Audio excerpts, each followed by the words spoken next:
Bonjour à toi, toi le drôle, ou la drôlière, comme on dit dans le Poitou.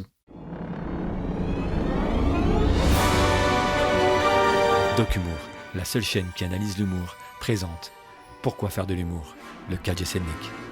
Petit conseil, pour profiter pleinement de ce qui va suivre, je te propose, si tu l'as déjà fait, de regarder la vidéo sur la fausse piste. Récemment, un très bon ami à moi, Félix Lebras, humoriste de son état, m'a appelé pour me dire « Tiens, récemment, sur Netflix, j'ai trouvé un humoriste américain qui, dans son spectacle, ne fait quasiment que des fausses pistes. » My sister just had a baby. My sister had a baby to try to save the relationship. But I still don't talk to her. But earlier this week, I received the single greatest phone call of my life. And then just 5 minutes later, I got another call telling me that my dad is in the hospital. I said, yeah, I just heard.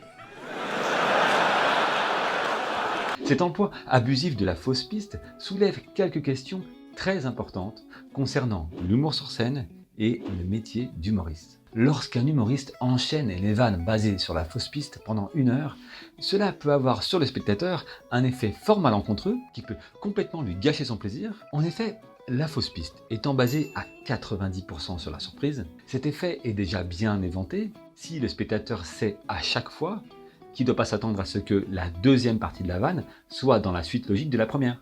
Ce qui fait que, et c'est mon cas, le spectateur peut commencer à réfléchir presque involontairement à la chute. Et puis parfois, on tombe juste, on a deviné la chute.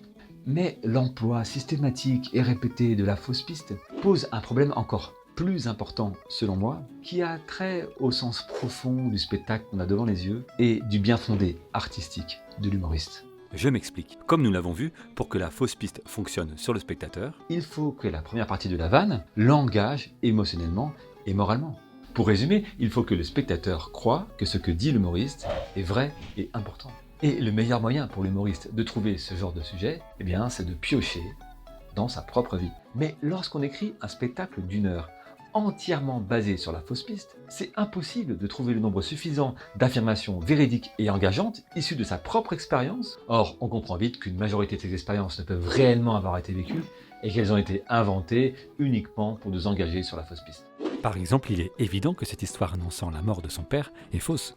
Et pour que le public croie à tout ça, et pour que Anthony Jeselnik lui-même croit à ce qu'il raconte, il est obligé d'user d'un rythme lent, ponctué de grands silences, tout en s'évertuant à créer une distance mystérieuse pour que le public s'accroche à ce qu'il raconte. Et cela, je trouve, déshumanise le spectacle et le rend rapidement très artificiel. Et il faut reconnaître qu'Anthony Jeselnik est assez intelligent pour bien travailler ses fausses pistes, et certaines font très bien leur job. One of my good friends is a narcoleptic. A narcoleptic, it's the craziest shit. 1 minute we're having a conversation like everything is completely normal. And then the next thing I know, I'm having sex. Mais j'ai envie de dire, et après ? Est-ce qu'on vit vraiment une expérience enrichissante en tant que spectateur lorsqu'on a passé tout ce temps à écouter des expériences censées avoir été vécues et dont on a compris très rapidement qu'elles ne l'étaient pas?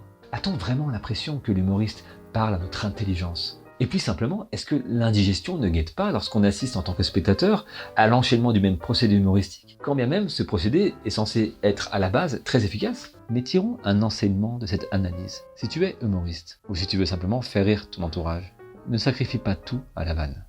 Cherche le maximum de sincérité. Tu auras parlé à l'humanité et à l'intelligence du public. Et n'oublie pas que c'est pour ça que tu veux le faire rire.